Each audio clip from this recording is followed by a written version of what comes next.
Right, so here we go, video number one. Today we've rocked up this morning in Wrighton. We've got a chimney sweep to do. It's a little bit unusual, this chimney sweep though. So we were here a couple of weeks ago and we had a look. They've got a Jetmaster and we've had a look up the flue, and it was very glassy, full of creosote, clear fire risk. It looked like it had been on fire, judging by some of the deposits that were on top of the baffle in the Jetmaster. So a decision was made to not put rods up there because they would just come out black, sticky, and a mess. We knew this would be the case, or at least I knew this would be the case. So we've gone straight in with a chemical treatment. Now normally we would put the rods up first, take off the thick of the debris, and then we would put the chemical treatment in there to get rid of the creosote.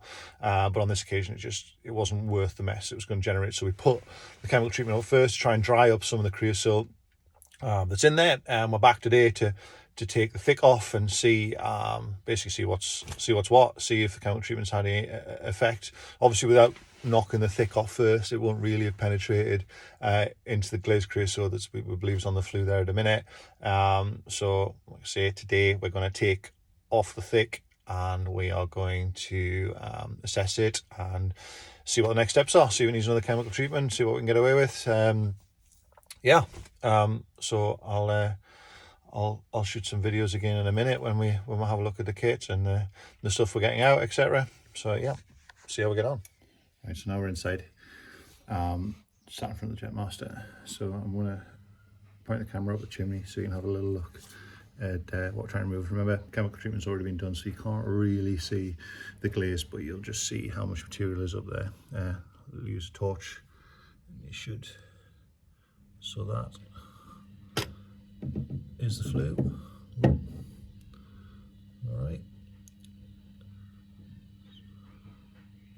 And all the white you see there is powder attached to the soot and the creosote and all the nasty stuff that's up there. So we can get that a little bit further up.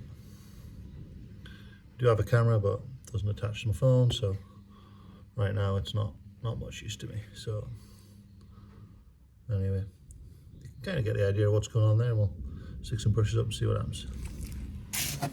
Right, so this is just some of the material that's come out. So I just want to show you glassy bits there. That's creosote, tar, definite fire risk. It's basically unburned fuel. So that would definitely be chimney fire. This is just some of it. There is a lot already being removed, but there is an absolute stack of it on top of this plate here. I'll just pull it down so we can see what's going to happen.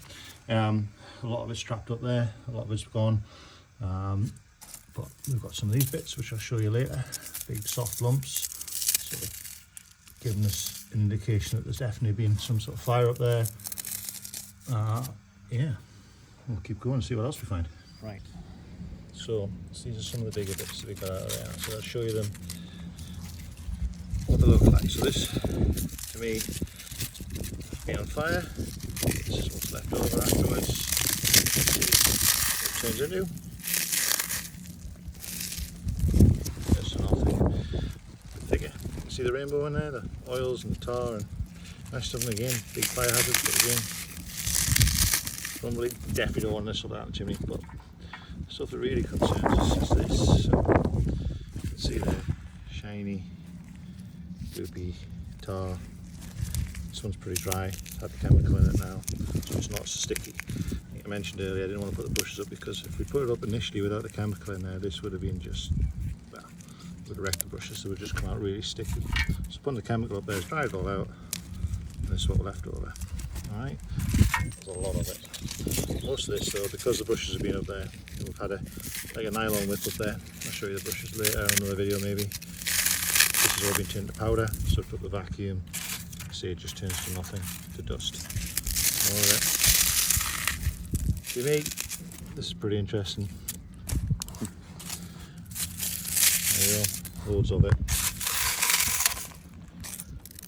So, there's another really glassy bit, big lumps, but again, these can't be crushed in the same way, but the chemical's done its job and really dried these out. So, what we've decided to do is to do another treatment, another chemical treatment. This stuff here. So there's kind of a bit of kit involved. Probably explain that better in a different video.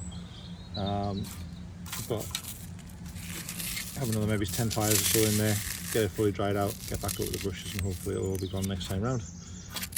Okay, right, well that's it, first video done. I think I need to do a lot more explaining about chemical treatments, how they work and why we do them. Obviously I need to show you the brushes that we use,